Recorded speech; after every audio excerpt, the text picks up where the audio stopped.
Hello दोस्तों, अगर आप हमारे चैनल हॉरिबल संडे से पहली बार जुड़े हैं तो आप हमारे चैनल को सब्सक्राइब कर लीजिए, जिससे आने वाली वीडियो आप तक सबसे पहले पहुंच सके।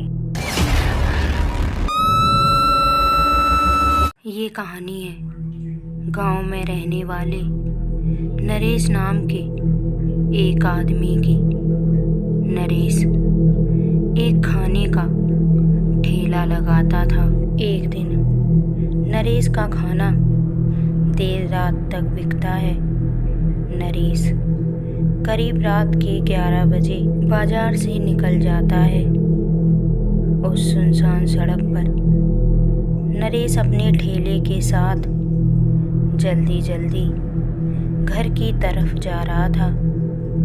नरेश को जल्द से जल्द अपने घर पहुंचना था, क्योंकि वो कभी भी इतना लेट नहीं हुआ था जितना वो आज हो गया था।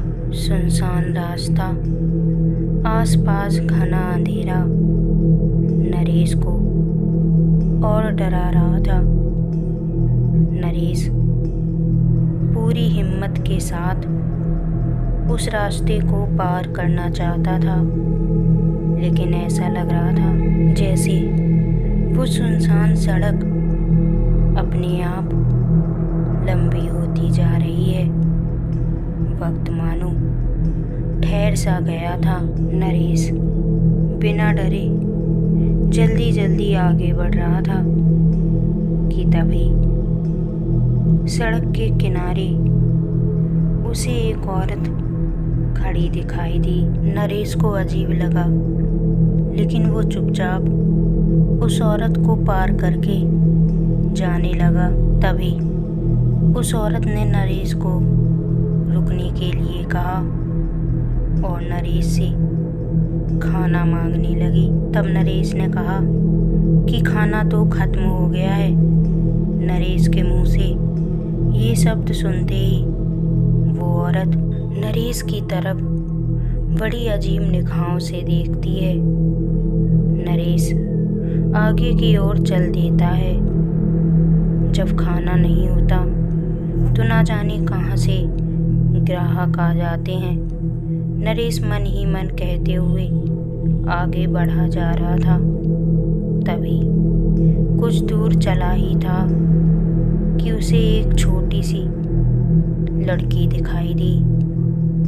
जब नरेश ने उसके पास जाकर पूछा कि वो कौन है और इतनी रात को अकेले इस सुनसान सड़क पर क्या कर रही है, लेकिन उस लड़की ने भी वही बात की जो कुछ देर पहले उस औरत ने नरेश से कही थी, मुझे खाना दे दो। नरेश बोलता है, बेटा मेरे पास खाना नहीं है, और कुछ पैसे उस लड़की को देकर वहाँ से निकल जाता है। नरेश को कुछ समझ नहीं आ रहा था कि आखिर हो क्या रहा है। जब आज खाना नहीं है तो इतने लोग खाना क्यों मांग रहे हैं। तभी नरेश को लगा कि कोई उसके पीछे पीछे चल रहा है, और अचानक से फिर उसी लड़की की आवाज़ सुनाई देती है, अंकल मुझे खाना दे दो। नरेश ने मुड़कर देखा तो पीछे कोई नहीं था। जो नरेश कुछ देर पहले आराम से चल रहा था, अब वो बिना कुछ सोचे आगे की ओर भागे जा रहा था। लेकिन इससे पहले कि नरेश अपने घर पहुंचता, उसे अपने ठेले के आगे कुछ ऐसा दिखाई दिया कि उसके बढ़ते कदम वहीं बहक गए और एकदम से जम से गए थे। वो औरत जो उसे लगभग 2 किलोमीटर पीछे मिल चुकी थी, और वही लड़की नरेश के ठेले के आगे खड़े थे। और वो दोनों की आंखें धीरे धीरे काली हो गई थीं। उन दोनों ने नरेश की तरफ देखते हुए एकदम डरावनी आवाज में कहा, हमें खाना दे दो। नरेश इतना डर जाता है कि अपने ठेले को वहीं पर छोड़कर भागने लगता है। वो भागता जा रहा था। जहाँ भी उसे अंधेरा दिखता वो अपनी आंखों को बंद कर लेता और भगवान का नाम लिए जा रहा था। घर पहुँचते ही वो बेहोश हो गया। घर वालों ने उसे पानी पिलाकर शांत किया और फिर उससे उसकी इस हालत का कारण पूछा। तब नरेश ने सारी बात अपने परिवार वालों को बताई। तभी नरेश के बूढ़े पिताजी ने कहा,